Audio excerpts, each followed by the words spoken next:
is this is when we're gonna have our patients are gonna be weighing less than 7 kilograms.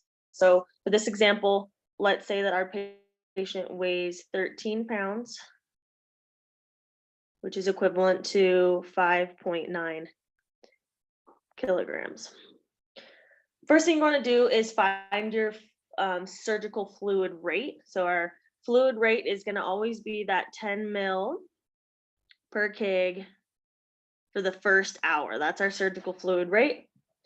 And what you want to do is take your patient weight, which is 5.9 kilograms, and multiply it by that surgical fluid rate to get your individualized surgery fluid rate for your patient. So our kgs cancel and we go straight across. 5.9 times 10 mils is going to give us 59 milliliters per hour for that first hour. That's your surgical fluid rate for this patient. So we want to figure out our drip rate. So we know our surgical fluid rate is 59 mils per hour. Oops. And we're going to use a micro set because our patient is less than 7 kilograms. So our micro set is going to look like 60 drips per mil. First thing you want to do here is we want to get this hours into seconds. So if you remember, 1 hour is equal to 3,600 seconds.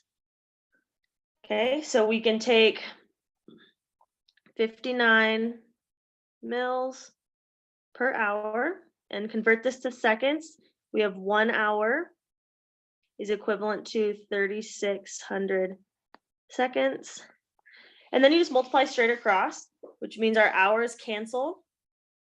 And we have 59 over 3,600 seconds, which is division. So 59 divided by 3,600 seconds. If we plug that into our calculator, we get a very long number. I want you to leave that long number in your calculator. So you're going to get 0.01638, a bunch of numbers. Okay, that's going to be mils per second. So now that we have that, like I said, leave that long number, leave this guy in your calculator.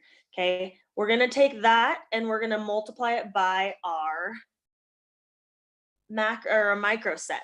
So we're going to take that 0.016388889 times 60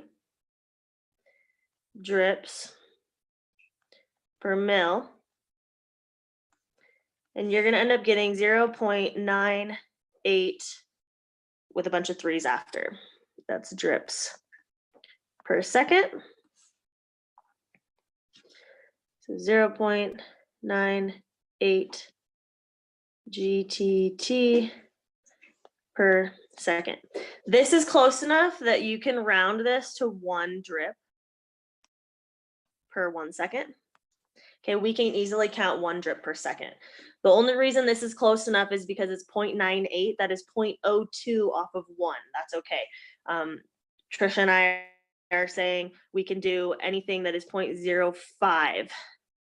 We can round up or down 0.05.